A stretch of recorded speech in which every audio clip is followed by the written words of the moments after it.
जगात आहे ना, चाणक्य 5000 वर्षापूर्वी सांगतात, हा समाज असा आहे, इथे 4 माणसं एकच खोटं बोलली की खोटं सुद्धा खरं होतंय. खरं आहे का खोटं आहे? चुकून 5वा खरं बोलला तर 4 मिळून त्याला खोटं ठरवतात. आमच्याकडे सगळं प्रसिद्धीवर आहे, हा सगळं जाहिरातीवर आहे. चला तुम्हाला सिद्ध करून दाखवते. कुठल्या ग्रंथात लिहिलं होतं दिवाळीत मोती साबण वापरायचा? ग्रंथ सांगा मला एखादा, माय मावल्या. कुठं लिहिलंय का? नाही, दिवाळीला मोती लावला तर नरकात जाशील असं काही आहे का? तरी सुद्धा 99% महाराष्ट्र दिवाळीला साबण कुठला आणतो? मोती. 2 महिने आधीपासून जाहिरात असती, उठा उठा दिवाळी आली, मोती स्नानाची वेळ झाली. दिवाळी आत्ताची आहे.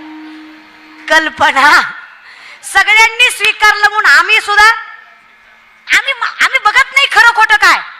आमच्याकडे फॉर्च्युनर मध्ये महाराज आला की हुशार आहे, चलत आला की मूर्ख आहे. फॉर्च्युनर वाल्याला हरिपटका पाठ नसना पण तिथं गर्दी आहे.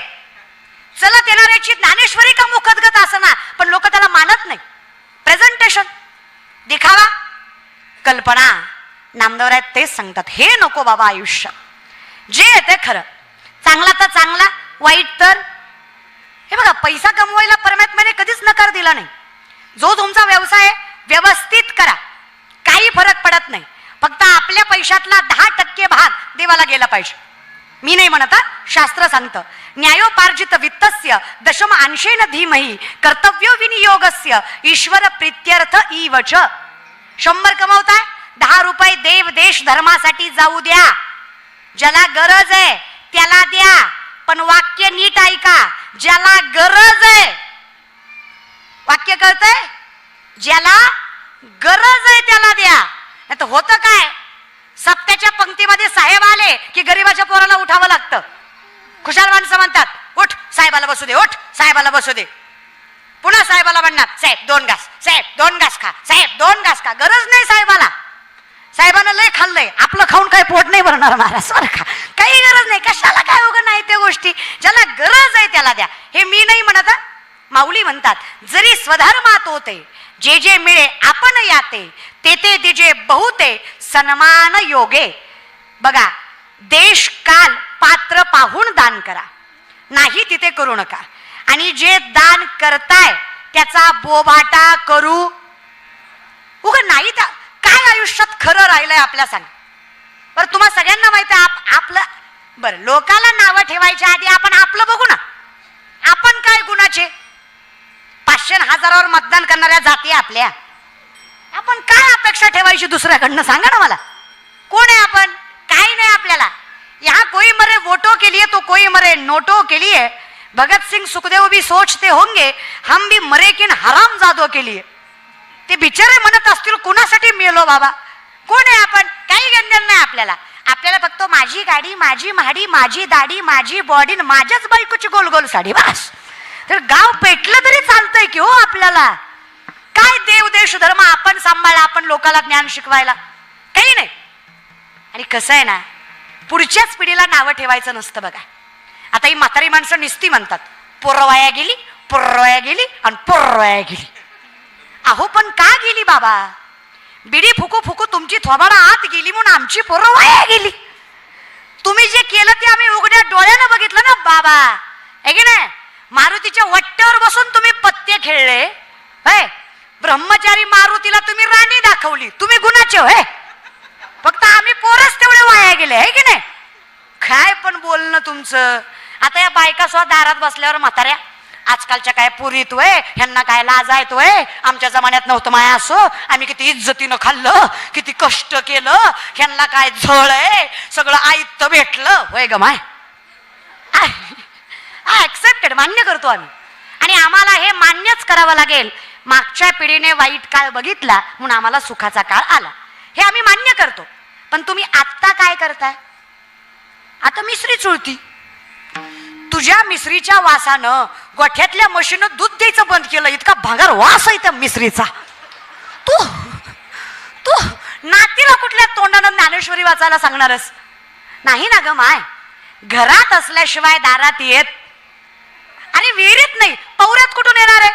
मग तेच नामदेवराय सांगतात, मी आयुष्य त्या व्यक्तीला मागत नाही, फावी तया कुळा. कुठल्या कुळाला? होती जे सात्विक, जे कुळ सात्विक आहे, ज्या कुळात भजन आहे, मी त्या कुळाला आयुष्य मागतोय. मग ज्ञानोपरायणापासून आतापर्यंतच्या प्रत्येक वारकऱ्यासाठी मी आयुष्य मागतोय. का? कारण ते कर्म संपत नाही ना, आणि कुळाची पुण्य असल्याशिवाय व्यक्तिमत्व वैष्णव असू शकत नाही. माऊलींचं मत आहे, ते सदरीची वाट न पाहता वैसेची गावा न येता बालपणीच सर्वज्ञता वरी तयाते. बालपणीच भगवंतानं सर्वज्ञानं वरावं, कृपा करावी, याच्यासाठी बहुत सुकृताची जोडी म्हणून ही विठ्ठली आवडी. उगच देव कसा आवडेल? उगच देव आवडत असतो का सांगा? जन्मोजन्मी आम्ही बहुपुण्य केले तेव्हा या विठ्ठले कृपा केली. उगच कसा देव आवडेल? आजकालच्या पोरापोरींना विचारलं ना, का रे बाबा, हायली एज्युकेटेड आहात, स्टँडर्ड मेंटेन करता, हाय क्लास लाईफस्टाईल आहे, श्रीमंत आहात, वेल सेटल्ड आहात, पण कधी ज्ञानेश्वरी वाचताना दिसला नाहीत. आजची पोरं आम्हाला सांगतात, I don't believe in God. Okay, no issue. तुम्ही देवाला मानत नाही यात वावगं नाही, तो प्रारब्धाचा भाग आहे. पण बहीण म्हणून सांगते, ज्या दिवशी देव तुम्हाला नाकारेल, हे जग तुमचं अस्तित्व सुद्धा स्वीकारणार नाही, हे सत्य तुम्हाला मान्यच करावं लागेल. देव आहे म्हणून चाल. मधले 2-4 धटकुले टाळ्या वाजवतच नाही, त्यांना माझी जिरवायची. ती कीर्तन झाल्यावर म्हणणार, लय पोरगी बोंबलत होती, आपल्याला शिकवित होती, येड्यात काढीत होती, अख्खा मंडप ऐकत होता, पट्ट्या निस्ता बसला होता, ऍटिट्यूड. कशाच काय बाबा तुझ्याकडे? तुम्हाला खरं सांगू का माऊली, मी ज्या नामदेवरायांचा मी अभंग घेतला ना, त्या नामदेवरायांची बायको राजाई 2.25 क्विंटल सोन्याच्या पलंगावर झोपायची. 350 किलोचा पलंग नामदेवरायांच्या बायकोला झोपायला होता. श्रीमंती काय असेल त्या माणसाची, तरी नवऱ्याला जी शिवाय बोलत नव्हती बायको. तुमचं बरं आहे ना? आपलं विचारलं महाराज बरं का, कशाची जागीरदारी काय असणार आहे? असून असून तुमच्याकडं माझ्याकडं 2-4 बंगले, 2-4 गाड्या, हे काही नाही दादा. 65 लाखाची सावकारकी होती तुकोबांची. किती? 65 लाख. 450 वर्षापूर्वी. आत्ताचा लाख म्हणजे तेव्हाचा रुपया, अशा हिशोबानं 65 लाख. 25 बैलगाड्या तुकोबांनी कर्जपत्राच्या इंद्रायणीत बुडवल्या होत्या. एका कागदावर 50-100 एकरी जमिनी घाण होत्या तुकोबाकडं. अशा कागदाच्या किती बैलगाड्या? पोती भरून 25 बैलगाड्या. या जगातले शेतकऱ्यांचं कर्ज माफ करणारे पहिले महापुरुष जगद्गुरु तुकोबाराय. ही श्रीमंती जगद्गुरु तुकोबांची होती.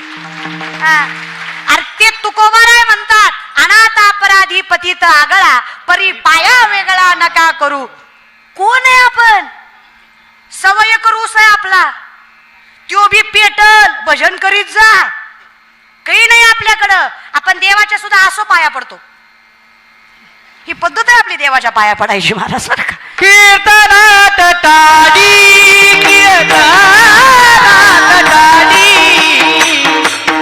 कीर्तनात टाळी, कीर्तनात टाळी, कीर्तनात टाळी, कीर्तनात टाळी, कीर्तनात टाळी, कीर्तनात टाळी.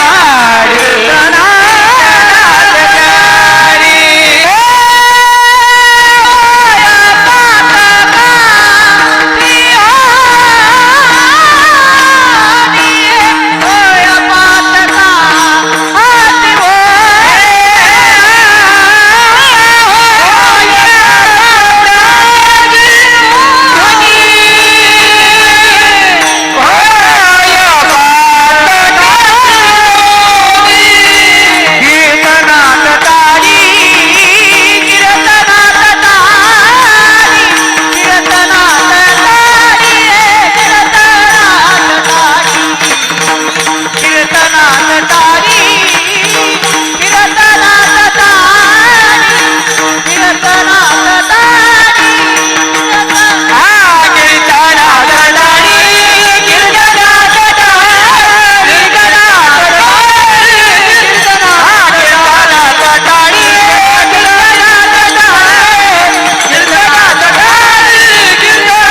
मान्यवान आणि कीर्तनात आनंद घेऊन नाचणारं व्यक्तिमत्व साक्षात पांडुरंग परमात्म्यासारखं.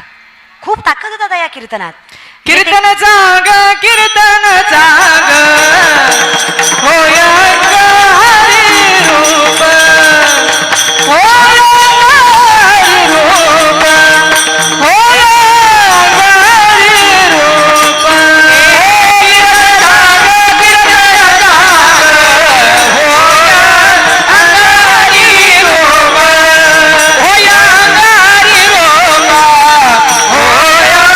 हरी रूप होय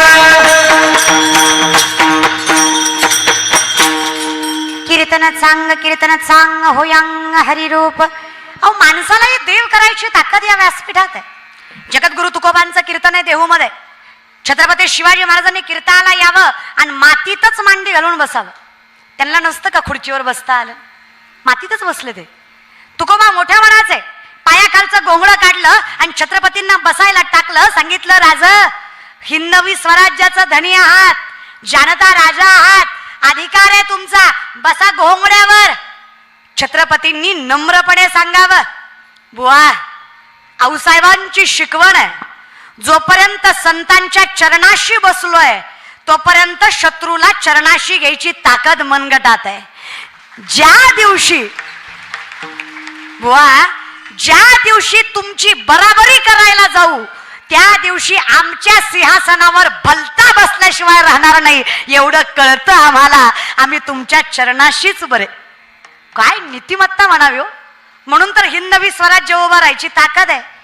आमच्याकडे सरपंचाला खुर्ची नाही दिली की राग येतो. अहो चालू मरू द्या, माझी सरपंचाला सुद्धा खुर्ची लागते महाराज बरं का, त्यालाही राग येतो. नाही बाबा मला सन्मान दिला पाहिजे, मला सन्मान नाही दिला तो बघतो कसा कार्यक्रम होतोय.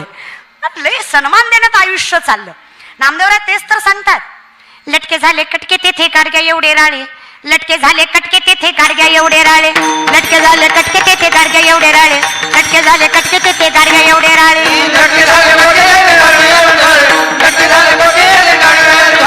लटके झाले कटके तेथे गाडग्या एवढे राळे, लटके झाले कटके तेथे गाडग्या एवढे राळे. उडत चिमणी सरत झाले तिचे वाटी एवढे डोळे, उडत चिमणी सरत झाले तिचे वाटी एवढे डोळे, लटके झाले कटके तेथे गाडग्या एवढे राळे, लटके झाले कटके तेथे गाडग्या एवढे राळे, लटके झाले कटके तेथे गाडग्या एवढे राळे, लटके झाले कटके गाडग्या एवढे राळे,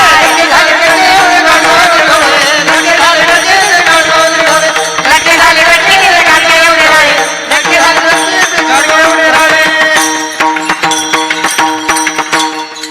लटके झाले कटके तेथे गाडग्या एवढे राळे. उडत चिमणी चरत चाले तिचे वाटी एवढे डोळे. हे नामदेवरायांचे कूट अभंग आहेत. हे कुठून कुठून किती बी कुठले तरी कुठूनच कळत नाही त्याला कुठ म्हणायचं महाराज बरं का. कुट म्हणजे जरा खोड कर, लटक म्हणजे खोट, कटक म्हणजे कुटानं. नामदेवराय म्हणले आयुष्यात सगळं खोटं निघालं. काय झालं नामदेव महाराज, अहो चिमणी उडत होती आणि उडता उडता चरत होती. असं कुठं होतं का महाराज, अहो काही बोलता का. अहो चिमणीचं डोळं वाटी इतकं होतं. कुणाचं, चिमणी, चिमण्यानो आपलं सॉरी माय मावल्यानो, चिमणी केवढी वाटी केवढी, एवढ्या चिमणीचं एवढं डोळं असतील का. अहो महाराज काही बोलता का, संत आहात ना. नामदेवराय म्हणले आम्ही लटकेशी न बोलू वर्तमान खोटे, विष्णुदास नामा म्हणे ऐसी यांची ख्याती, लटके जे बोलती पूर्वज नरका जाती. खोटं बोललं तर कुळच्या कुळ नरकाला जाईल. खोटं बोलणाऱ्याची जात नाही. खरं सांगतोय, मुंगी व्याली शिंगी झाली तिचे दूध किती. सत्य